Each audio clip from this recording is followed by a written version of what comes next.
This is Nagaragawa, a beautiful river that winds its way through Gifu, and it holds a tasty treat, Ayu, Japanese sweetfish. But catching Ayu is not the easiest thing to do, so today we're going to view a 1,300-year-old tradition passed down from father to son through the ages. Ukai, Japanese cormorant fishing, literally fishing using birds. Now Gifu is one of the first places I've ever visited in Japan, and it's just so beautiful. Right now the sun is rising over Gifu Castle, so let's see what the area has to offer. Ukai cormorant fishing can be seen around Japan from May to October, but nowhere as renowned as along the Nagaragawa River with its rich history. Dating back to before Japan's Warring State Sengoku period, the elusive Ayu could be caught using the natural hunting technique of the cormorant, U in Japanese. Handling up to a dozen birds requires the skill of a master. The natural beauty of the trade enraptured General Oda Nobunaga, more on him later, who created the title of Usho, Cormorant Fishing Master. The Usho were then later brought under the Imperial Household Agency. Just 6 Usho hold the official title of Cormorant Fisherman of the Imperial Agency, a title which is passed down from father to son, and to this day, Ayu from the Nagaragawa are sent to the Emperor each year. Cormorants can hold up to 6 fish at a time in their throats. A small loop prevents the larger Ayu from being swallowed, with a leash tied around their backs to allow the Usho to reel in the birds. And the birds just love it. Look at them. Okay, I know this looks harsh, but this one is actually being a little bit unruly. There's a real bond between the fishermen and the birds, who care and race for them for up to 3 years before they're ready to take part. A fisherman spends every single day of his life with his birds, and when a cormorant is too old to fish, it'll live in the fisherman's home as a treasured family member until its last days. The beauty of Ukai has been witnessed by many important historical figures, such as the poet Matsuo Basho, the shogun Tokugawa Ieyasu, and Charlie Chaplin, who traveled to Japan twice to witness Ukai. Well, I've seen it 3 times, Charlie. Back to Germany, loser. So you can see behind me here are some of the boats that we're going to be using tonight to view the Ukai. Although we have to wait until the sun sets, and I actually learned about Ukai and Ayu from quite a young age. When I was just a boy, my father and I would stay up late and watch this New Zealand fishing show. And we'd usually fall asleep. I mean, wouldn't you if it was 9 p.m. But on the one occasion when we stayed awake, the guy came right here to Gifu to fish in the Nagaragawa River for Ayu. Now there are 2 ways to catch Ayu. The first is the traditional method, using the birds, because they go down and catch them. The reason they do this is not only are the birds great fishermen, but Ayu are actually herbivores. So you can't really catch them with a traditional bait and hook. But because they're herbivores, they eat a type of moss that grows in fresh, clear running water, which is why the Nagaragawa River has been protected for so long. So what you do as a modern Japanese sports fisherman is you go to a fishing shop in the morning, buy 1 live Ayu. Now you put the 1 hook in the front to keep it on the line, you put 1 hook in the back, then you cast your fish out and you reel it in through a mossy area. And because they're so territorial, the second Ayu that's in that moss patch will attack the back of the other Ayu, which is where you have your second hook, then you reel in 2 fish. So it's quite interesting method of fishing that I think you can really only do it here in Japan. So I have known about Ayu and Ukai for quite a long time, and you know, as an interesting coincidence, when I was in high school, my high school had a sister city relationship with Minoshi, which is a little bit north of where I am right now. But my host family actually took me here to see Ukai. So I'm quite happy that I'm able to come back and view it as an adult, and I've seen it multiple times and I love it every time. It's really one of the best experiences I think you can have if you're in Gifu. A short walk from the Nagaragawa River, you'll find the Gifu City Park at the base of Mount Kinko, on top of which you can take the ropeway up to Gifu Castle for stunning views of the city. But before you do, you should really take a walk in the park first, as it has a lot to offer, such as the Nawa Insect Museum, which, depending on your point of view, is either fascinating and beautiful, or a horrible buffet of nightmare fuel.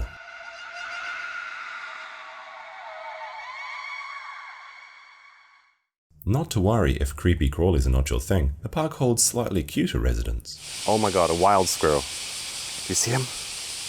There he is. This is the second wild squirrel I've seen in Japan.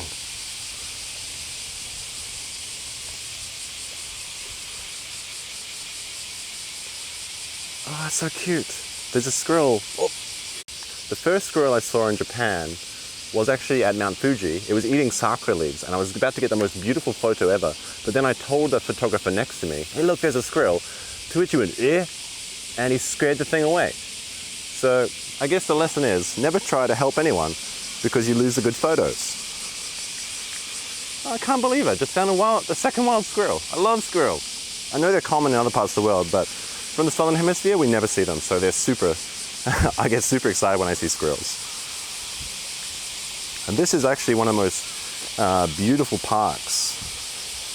I mean, how often do you get Castle Park with a waterfall, this beautiful clear running river, squirrels?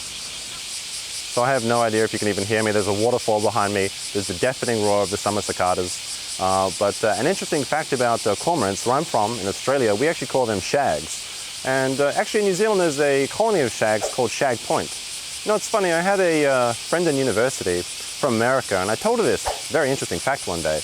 And she said, no, you're lying. You must be pulling a leg. I told her, no, it's true. I can even bring you to Shag Point if you don't believe me. To which she was horrified and never spoke to me again. No idea what her problem. Oh no. Moving on, my excitement at seeing one squirrel may have been premature, as the mountain is also home to the Gifu Risu Mura, Squirrel Village, where you can even feed them by hand.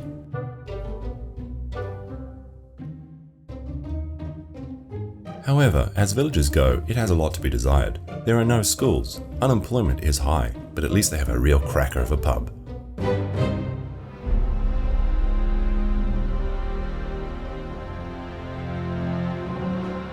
Mount Kinga and Gifu Castle hold a significant place in the history of Japan.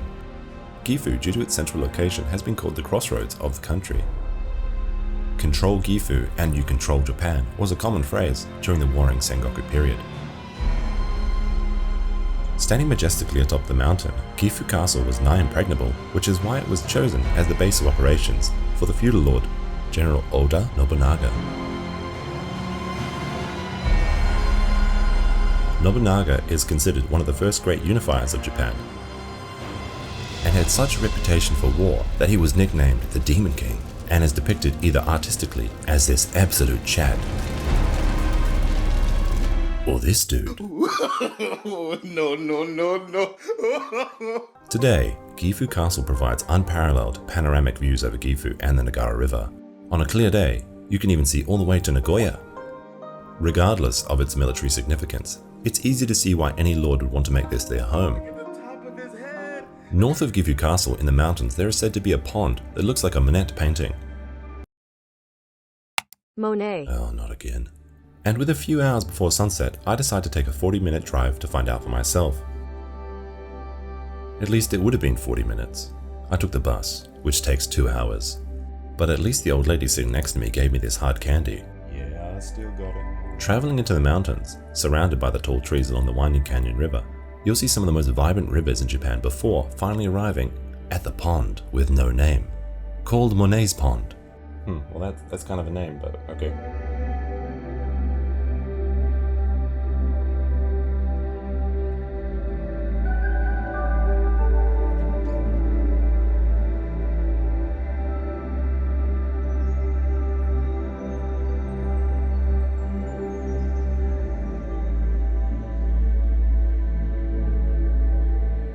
The pond was indeed very beautiful, but seeing the mountain river from the bus, it was all too tempting to explore for a bit. As a midsummer day, the temperature was tipping over 30 Celsius, almost 90 Fahrenheit.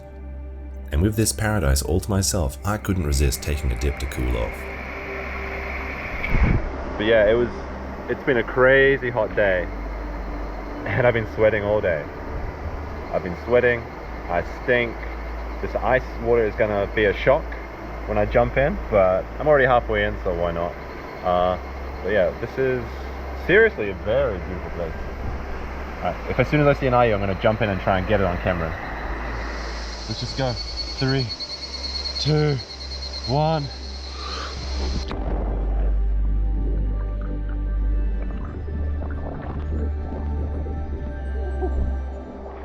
Oh my gosh, that's cold. But at the same time, it's soothing. It's so good.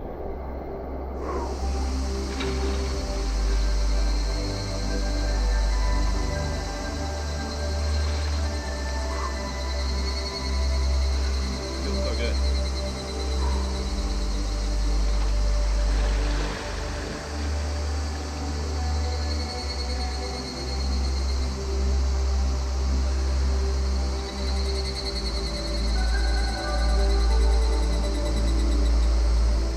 Oh my goodness, this is so beautiful. It looks like it's really deep here too.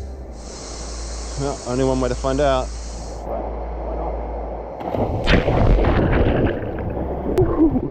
Oh, it's deeper than I am. And after a few failed attempts trying to channel my inner cormorant, it was almost time to go.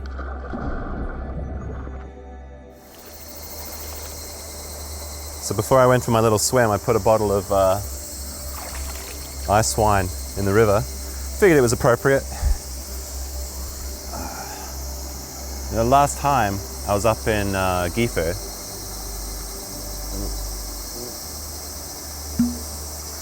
I thought I was buying ice wine, but it actually turned out to be Trockenbeeren Ausschlees, or TBA. So this is proper ice wine Ausschlees, and it's been chilling in the river for about an hour.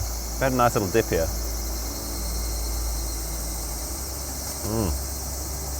Oh, that's good.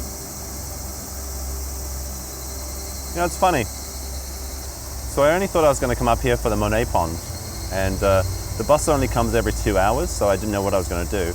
I initially went down the river looking to see if I could take some photos of some Ayu fishermen, but I found this little spot, and this is really what adventuring is all about. When you just go out, you find like the perfect little thing. It's just for yourself.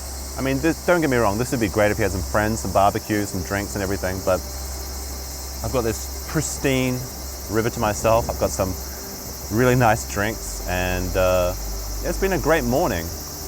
I am going to have to head back to Gifu soon to catch the cormorant fishing, which is the whole reason I'm here. This has just been a detour, but it might end up being the highlight of the trip. With enough mucking about and still slightly damp, it was time to take the 2-hour bus back to Gifu City, arriving just before sunset and heading to the river, briefly being distracted by the fanciest ATM in the world.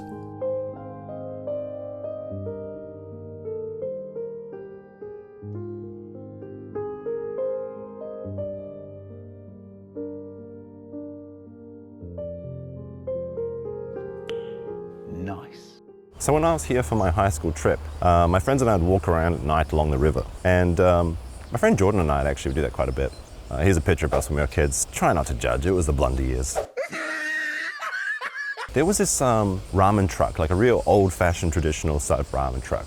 And I always wanted to try it, but unfortunately I just didn't. When I came back here a few years ago, he was still there, the very same truck. So I never tried it, but tonight, if he's here, I'm absolutely going to try it. Oh look, there he is. He's setting up. All right, as soon as the Ukai's finished, I'm going to get that ramen. The time had finally come to board the boats and wait for it to get dark. If you ever visit to watch Ukai, a good tip is that you can bring a boxed dinner to enjoy eating on the boat in the evening. Alcohol is temporarily banned due to lockdowns, but once those are lifted, you can enjoy another age-old tradition: getting drunk on a boat. Oh, and check this out. This is the kanji for cormorant. And while kanji often depict their meanings, whoever painted this one to really look like a bird coming out of the water deserves some sort of calligraphy award. Do those exist? Oh, apparently they do. Well, I hope they won it. With the sun down, small bats filled the evening air, and under a sliver of a crescent moon, it was time to start.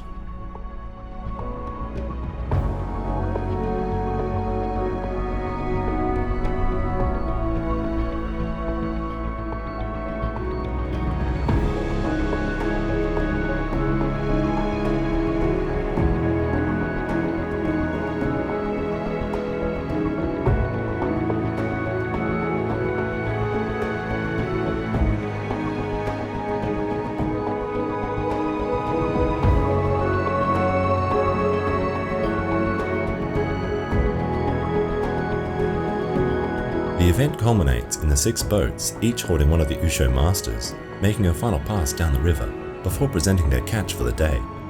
Ukai truly ranks among my top recommendations for anyone traveling in Japan, and even though I've seen it multiple times, the enchanting evenings along the Nagaragawa keep bringing me back for more.